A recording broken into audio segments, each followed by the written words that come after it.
Good morning friends. आज हम दायंदू करेंगे।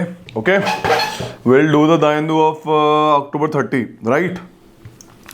तो कहानी क्या है, मैंने पहले बताया ये जो वीडियो मैंने बना रहा हूँ ये मैं अपने लिए बना रहा हूँ, तो जिसको भी अगर हल्का फुल्का हेल्प चाहिए तो they can cover with me, ठीक है। ऐसा मत सोचना कि लाइक मैं किसी के लिए बना रहा हूँ उसमें कुछ चीज़ छूट गई ऐसे करके, तो ये वाला पार्ट है।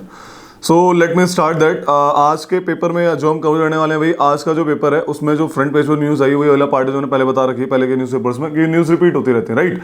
कि प्रधानमंत्री जन आरोग्य योजना, ठीक है, सॉरी गलत बोल दिया ना, आयुष्मान भारत प्रधानमंत्री जन आरोग्य योजना, पूरा का पूरा आयुष्मान भारत प्रधानमंत्री जन आरोग्य योजना, ये जो है एक्सपेंड कर दी गई है।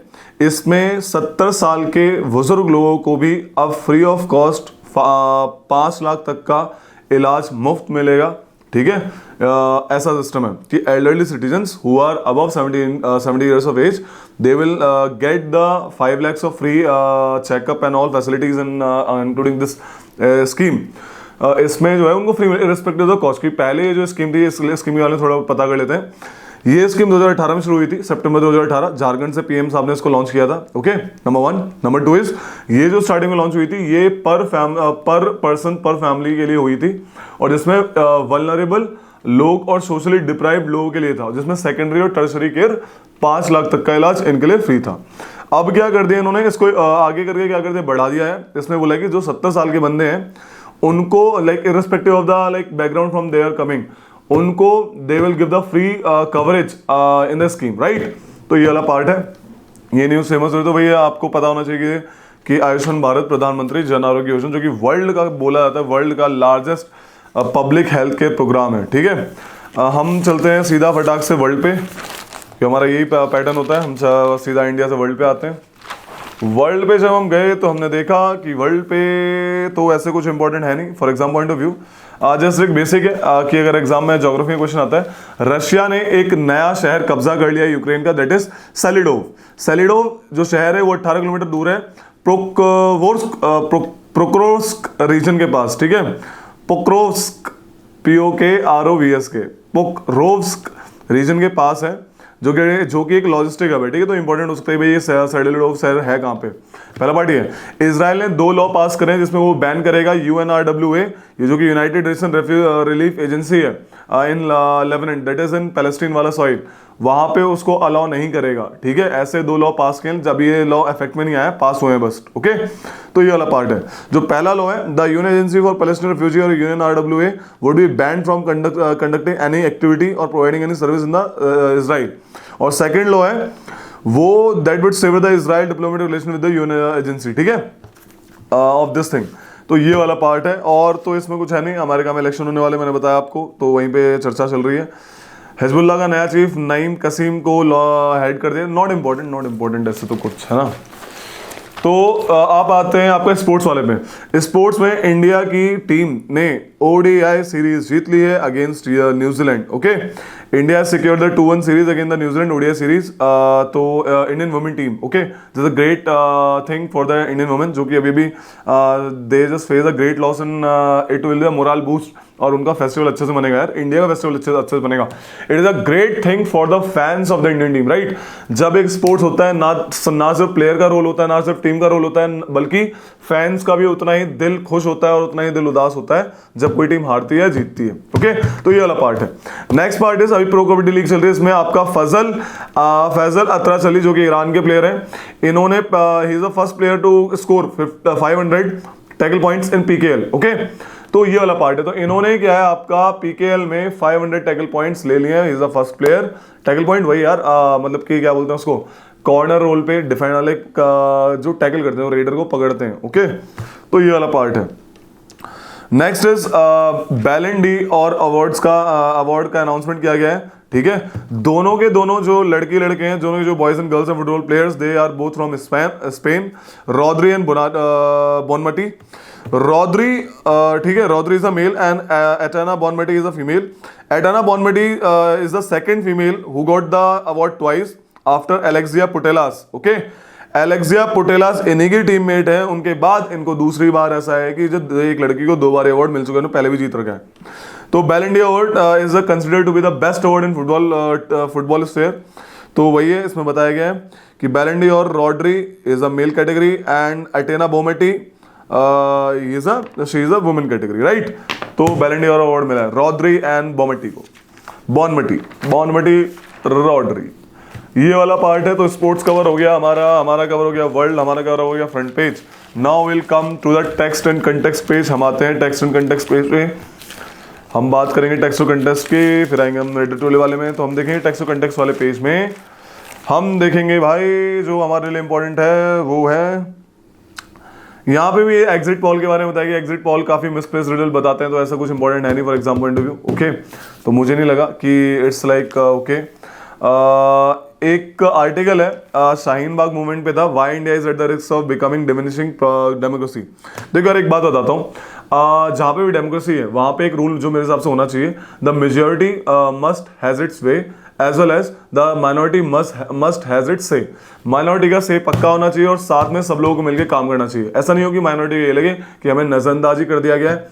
तो this is something like that, हमें एक्सट्रीमली सेंसिटिव होना पड़ेगा माइनॉरिटीज के खिलाफ, so that they will have not a fear कि भाई मेजॉरिटी हमें दबा लेगी। ठीक है, ये वाला पार्ट है। बाकी यार सब लोग मिलकर रहे, अच्छे से रहे, दैट्स अ गुड थिंग। तो यहाँ पे उसी मूवमेंट के बारे में बताएगी कैसे 80-70 साल की औरतें, कैसे बूढ़ी औरतों ने लाइक जो होम मेकर्स थी, जो एक ऐसे कंजर्वेटिव बैकग्राउंड से आते हैं, वहाँ पे आके उन्होंने इतना अच्छा पीसफुल प्रोटेस्ट किया and in spite of that the government is not able to talk to them. Okay, तो ये वाला पार्ट है। इनका बड़ा लाइक प्यारा फियर है जो सोचना चाहिए यार। जो सिटीजनशिप के ऊपर उनकी बात है, तो इन्होंने बोला कि we have our citizenship question is in question, right. तो हमें अपने बच्चों की फिक्र है, हमें अपनी फिक्र तो छोड़ो यार, हमें बच्चों की फिक्र है, हमारे मेल पार्टनर्स की फिक्र है कि भाई उनका फ्यूचर क्या होगा क्या नहीं होगा, राइट। तो ऐसा है कि अगर लीगल तरीके सही है तो ऑब्वियस है they will not have to fear. Government को बहुत जल्दी तरीके से जो भी एकदम एलिजिबल बेनिफिशियरी है उसको अपनी चीजें पहुंचानी चाहिए, राइट, ताकि फियर खत्म हो at the end. Second part, English में 2-3 वर्ड आए, जैसे साइज्मोलॉजिस्ट होता है, साइज्मोलॉजिस्ट वो होते हैं जो आपके अर्थक्वेक के बारे में स्टडी करते हैं, ठीक है, साइज्मोलॉजिस्ट। ओके, तो एक ये वर्ड का प्रोनाउंसिएशन साइज्मोलॉजिस्ट ऐसे बोलते हैं इसको, ठीक है। हमको कभी जैसे कुछ एक्स्ट्रा चीज चाहिए तो वन अनदर नहीं बोलते, हम क्या बोलेंगे अनदर के, अनदर का मतलब ही एक एक्स्ट्रा चीज होता है, या फिर हम बोलेंगे वन मोर थिंग या अनदर थिंग, सिंपल, ठीक है। फिक्शियस वो चीजें होती हैं जो अनरियल होती हैं, जैसे आपने मूवी के स्टार्टिंग में देखा हुआ all characters in this book and फलाना और फिक्शियस, जैसे फिक्शियस नॉवल होते हैं। आज का वर्ड है फ्रूटिव। क्या furtive? It is basically attempted to avoid notice और अटेंशन। जो अपनी अटेंशन और नोटिस को हाइड करके रखना चाहता हो उसे कहते हैं फुटिव। ओके, हम आएंगे सीधा आएंगे आपके किसमें, हम आएंगे आर्टिकल और एडिटोरियल पेज में। आज का एडिटोरियल पेज और आर्टिकल, मुझे कुछ एडिटोरियल वाला पेज आज समझ नहीं आया कि भाई क्या कहानी है, तो बेटर है मतलब पॉलिटिकल के ऊपर, not important, this is what I am saying. Okay, लेकिन एक बड़ा प्यारा आर्टिकल आया आज यार, a picture of growing economic divide in India. यहाँ पे एक अरुण कुमार करके ऑथर है, इन्होंने कितनी प्यारी बात रखी है कि हम देख रहे हैं आने वाले टाइम में there is a fiscal federalism जो है, यानी कि स्टेट्स, कुछ स्टेट ज्यादा अमीर है, कुछ स्टेट ज्यादा ही गरीब है। अभी एक रिपोर्ट आई थी economic advisory council to prime minister के ऑफिस से, that is relative economic performance of Indian states. तो हमने देखा Maharashtra is the highest performance in economic terms, लेकिन वहीं पे देखते हैं महाराष्ट्र मुंबई एकदम खतरनाक एरिया, मतलब मस्त तरीके से बढ़ रहा है, और वहीं पे जो विदर्भा वाला एरिया है वहां पे फार्मर सुसाइड कर रहे हैं।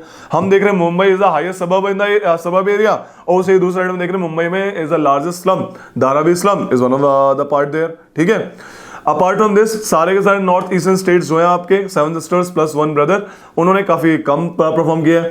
साउदर्न या फिर कोस्टल स्टेट्स ने बेटर परफॉर्म किया है, लेकिन नॉर्दर्न स्टेट ने दिल्ली और हरियाणा को छोड़ के बहुत कम परफॉर्म किया है। तो कहीं ना कहीं जो ये है एक रॉन्ग पिक्चर देता है कि एवरेज पर कैपिटा इनकम जो है ज्यादा है, ठीक है। यहाँ पे इन्होंने कुछ कुछ चीजें बताई क्या दिक्कत आती है, तो इनकी दिक्कत उन्होंने बताई कि आफ्टर लिबरलाइजेशन जो पॉलिसी आई, that is LPG reform, liberalisation, privatisation and this globalisation, इसमें क्या हुआ आपका गवर्नमेंट ने मार्केट ओपन करे ताकि कंपनीज अपना फंड वहां पे डाल सके। फंड दो तरीके से आता है, पब्लिक और प्राइवेट, ठीक है। प्राइवेट फंड जो होते हैं, प्राइवेट कंपनी जो होती है वो फंड वहां डालती है जहां पे उनको प्रॉफिट दिखता है, पहला पार्ट, और पब्लिक फंड वहां पे डाला जाता है जहां पे वही हो तो पॉलिसी मेजर की भाई हमें गरीबी हटानी है ऐसे करके। लेकिन पंगा क्या होता है, जब प्राइवेट फंड आता है प्रॉफिट दिखते हैं, तो प्रॉफिट कहां पे होगा, जहां पे अच्छे से इंफ्रास्ट्रक्चर होगा, जहां पे अच्छे से लॉ एंड ऑर्डर होगा, जहां पे अच्छे से गवर्नेंस होगी, राइट। तो वहां पे फंड डालने का उनका मतलब जहां पे फ्री लेबर कॉस्ट मिल जाएगी, जहां पे ऑर्गेनाइज सेक्टर होगा, जहां पे लॉ एंड ऑर्डर अच्छा होगा, तो वहां पे कंपनीज फंड डालती हैं और यहाँ पे इन्वेस्टमेंट का बहुत बड़ा रोल होता है। इन स्टेट्स को इन्वेस्टमेंट ज्यादा मिलता है। आप देख रहे होंगे अभी अभी रिसेंटली हमारा डिफेंस वाला प्रोजेक्ट लॉन्च हुआ था टाटा का, वो गुजरात में लॉन्च हुआ है, राइट। It's in Vadodara. और आपके मुंबई में देखो, Mumbai is the financial capital of India, तो वहां पे क्या चक्कर है भाई, द मेन चक्कर इज बेसिकली इन्वेस्टमेंट का चक्कर है। उसी जगह में हम देखते हैं बिहार, यूपी और आपके झारखंड वाला area, they are the resource region. Jharkhand तो कोल प्रोड्यूसिंग स्टेट है, still they are the one of the improvised state in the world, in India, right. तो यहाँ पे थोड़ा फैक्टर आता है। साथ में एक और बोला है कि जब भी सेंटर फंड को डिसबर्स करता है, वहां पे कहीं ना कहीं थोड़ा सा पॉलिटिकली मोटिव आ जाता है कि भाई हाँ यहाँ पे ये दिक्कत है, यहाँ पे ये दिक्कत है, कि भाई सेंट्रल गवर्नमेंट और स्टेट गवर्नमेंट में थोड़ा सा रिफ्ट होने की वजह से आपने एक वर्ड सुना होगा आजकल, डबल इंजन सरकार। डबल इंजन सरकार बेसिकली सेंटर की भी सरकार है और स्टेट की भी उसी पार्टी की सरकार है। तो ये कहीं ना कहीं बेशक कहीं ऐसे ना कहीं जो सिंगल इंजन सरकार है तो इसका मतलब वो तो ऑलरेडी कम चलेगी, राइट। तो ये वाला पार्ट बनता है। Third part is chronic capitalism वाली दिक्कतें जहां होती हैं। अब पंगा क्या होता है, आजकल एक नेक्सस बन रखा है बिजनेसमैन और गवर्नमेंट के बीच।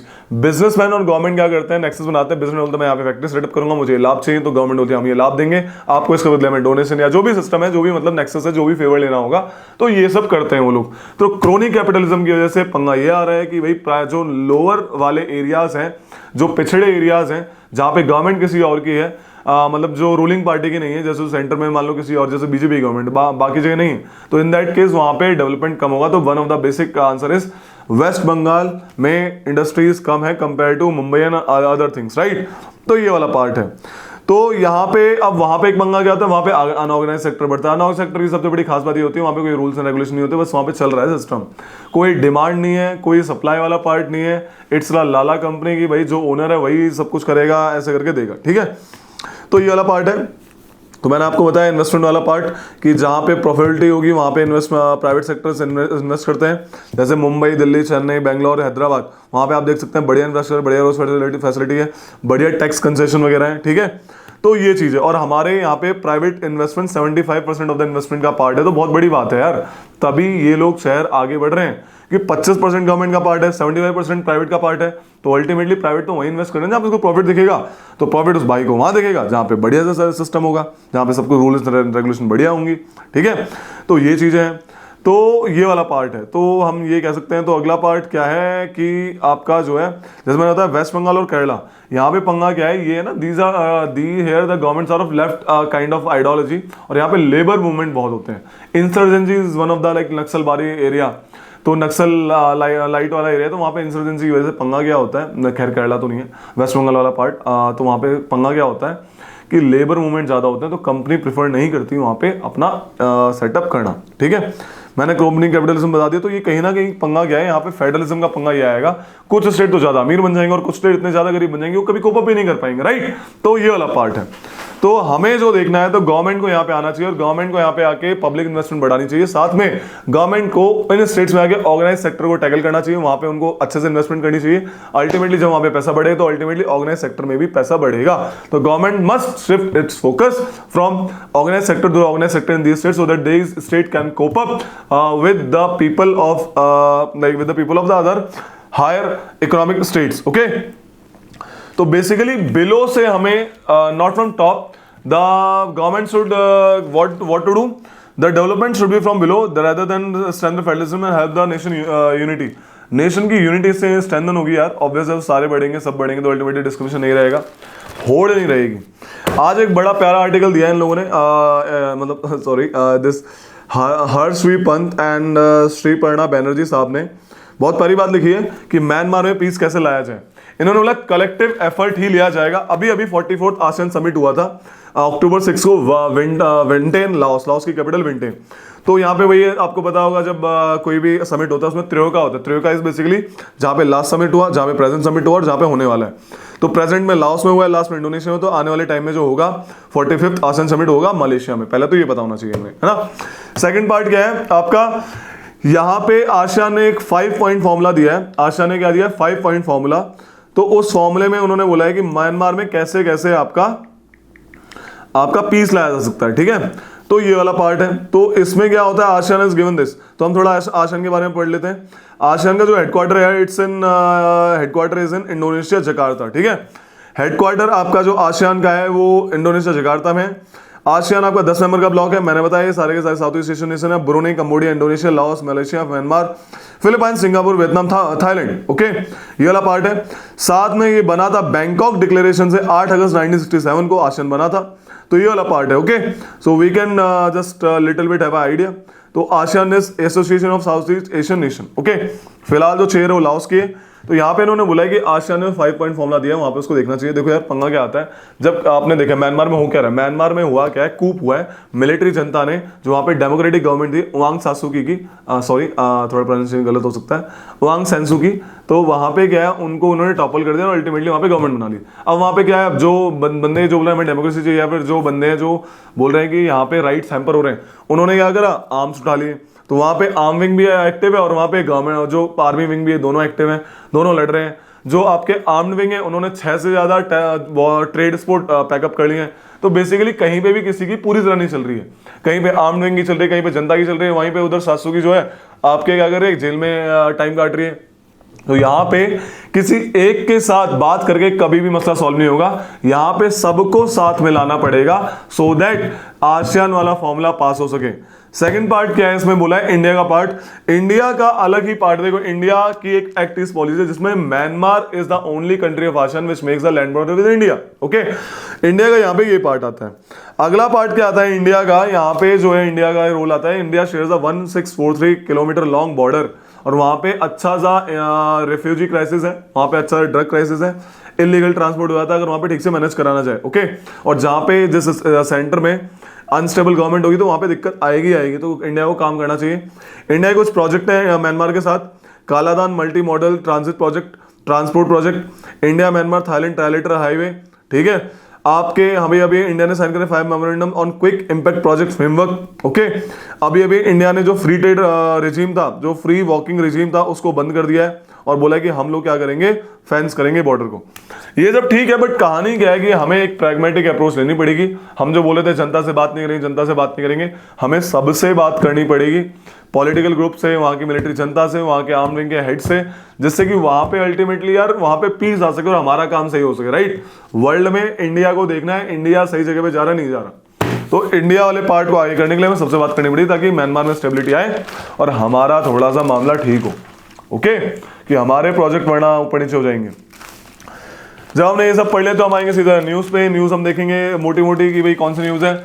आपके अमित शाह जो कि ऑनरेबल होम मिनिस्टर, उन्होंने एक मोबाइल ऐप लॉन्च करी है, ठीक है, mobile civil registration system mobile application. इसमें आप क्या कर सकते हैं, आप बर्थ एंड डेथ सर्टिफिकेट को आप ऑनलाइन रजिस्टर कर सकते हैं। Okay, it was a good initiative जहां पे टेक्नोलॉजी को गवर्नेंस के साथ इन्होंने क्लब कर दिया। दैट्स अ गुड नाइस यार, नाइस थिंग, जल्दी जल्दी काम होगा, है ना। अगला पार्ट क्या है, जनरल इलेक्ट्रिक एक यूएस फर्म है जो कि आपके light compact aircraft LCA Mk-1A के इंजन को देने में बहुत नाकाम हुई, 2 साल का डिले हो गया। तो इंडिया की HAL ने पेनल्टी क्लॉज लगाया है कि हमें ऐसा क्या है, तो बेसिकली देयर सेड कि we will provide them these engines, we will provide these engines of F404 jet engines, किसके हैं ये, लाइट कॉम्पैक्ट एयरक्राफ्ट Mk-1A के, मार्च अप्रैल तक सारे भेज देंगे। तो ये वाला पार्ट हुआ है। नेक्स्ट इज राजनाथ सिंह जो कि यूनियन डिफेंस मिनिस्टर है आपके honourable, he flags off Sagarmala Parikrama to Thoothukudi. Okay, he just flags off 1500 kilometre की परिक्रमा है, ये मुंबई से थुत्तुगौड़ी उन्होंने कर दी, ऑनलाइन करी थी। ये ऐसा पार्ट आया था स्वावलंबन में, नेवी के लिए बहुत अच्छा पार्ट है कहीं ना कहीं, ठीक है। तो ये वाले पार्ट है। नेक्स्ट पे आते हैं हम, हाँ, इंडिया ने long term visa is up to 5 years 145 Pakistani को दिया है सितंबर में। बेसिकली ये वो पाकिस्तानीज हैं जो वहाँ की माइनॉरिटी है, जो वहाँ पे प्रोसिक्यूशन झेल रही है, एग्जीक्यूशन झेल रही है, तो बड़ा पंगा है वहाँ पे। तो यहाँ पे बात करेगी कि थार एक्सप्रेस को दोबारा चालू कर दो, जो कि जोधपुर से कराची जाती है, जिससे कि जो बलोच वाले लोग हैं, जो सिंध वाले लोग हैं, वो इजीली नहीं आ सकें। अदरवाइज उनको अटारी वाघा बॉर्डर आना पड़ेगा, तो लंबा चलना पड़ता है, टाइम और पैसा दोनों जाता है। अगले पार्ट पे आते हैं इंपॉर्टेंट कि बाकी तो ऐसे ही रद्दे मामला है ना, रद्दी नहीं कहेंगे, एग्जाम पॉइंट ऑफ व्यू के लिए इंपॉर्टेंट है। राइट, एक बड़ा प्यारा पार्ट आया यहाँ पे कि भाई यहाँ पे एक पार्ट आया है कि न्यू गाइडलाइन आने वाली है आयुर्वेदा को प्रमोट करने के लिए वेटरनरी ट्रीटमेंट में। देखो वेटरनरी ट्रीटमेंट में क्या है भाई, जानवर ट्रीटमेंट बेसिकली, अगर आप इंग्लिश मेडिसिन यूज होती है तो पैसा ज्यादा आता है, तो जब नई गाइडलाइन आयुर्वेदा के लिए आ जाएंगी तो आयुर्वेदा ज्यादा यूज होगा, तो अल्टीमेटली पैसा भी कम खर्च होगा और अल्टीमेटली जो आपका इंग्लिश मेडिसिन के साइड इफेक्ट होते हैं वो भी कम हो जाएंगे। तो it's a good thing, it's a good initiative, new guidelines to promote Ayurveda to curb antibiotic use in veterinary treatment. Antibiotic से एक और दिक्कत आती है कि भाई एंटीबायोटिक से दिक्कत ये आती है कि वो ना बैक्टीरिया या वायरस हो गई तो anti microbial bacterial antibiotic resistance ढूंढ लेते हैं विद टाइम। ओके, तो ये वाला पार्ट है। अगले पार्ट पे आते हैं हम लोग। तो अरे देखो 20 मिनट का टाइमर ओवर हो गया, तो हमारा 20 मिनट से ज्यादा हो गया। कितनी जल्दी होता है देख रहे हो तुम लोग। तो हम क्या करें, रीस्टार्ट कर देंगे ताकि हम पता लगाए कि भाई कितना मामला गया है। मैंने स्पोर्ट्स वाला बता दिया, दाइंदो हम दोबारा स्टार्ट करते हैं। बेसिकली हम जो मोटी मोटी न्यूज़ है पीछे की वो देख लेंगे।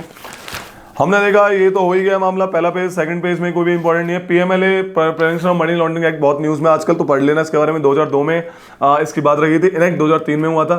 ठीक है, इसके तहत कहानी की ये है कि जो भी मनी लॉन्ड्रिंग करेगा उसको धर लिया जाएगा, और उसमें बेल प्रोविजंस बहुत खतरनाक है कि बेल मिलना बहुत लाइक ना के बराबर होता है। ठीक है, तो जब भी पॉलिटिकल पार्टीज को कोई बढ़िया हथियार यूज करना होता है, जो जेल कटवानी होती है, तो इस पे बुक कर लेते हैं, बेसिक बाद में प्रूफ हो या ना हो। तो ये सिस्टम है। तो that's all for the today's paper. ये पहले मैंने पहले भी कहा, स्टार्टिंग में कहा कि भाई कहानी यहाँ पे ये है कि मैं ये पेपर बनाता हूँ अपने लिए, ताकि मेरा जो है पार्ट न्यूज़पेपर कवर हो सके। और जिसको ऐसा नहीं है कि मैं लाइक वाला पार्ट कि अगर जिसको मेरे साथ करना है तो दे कैन। ठीक है, एक ओवरव्यू मिल जाता है, ऑब्वियस बात, अच्छी बात है यार, तो आपको पेपर पढ़ने में ईजी होती है। Thank you, have a nice day. मिलते हैं कल 7 से 8 बजे के बीच में। जय हिंद।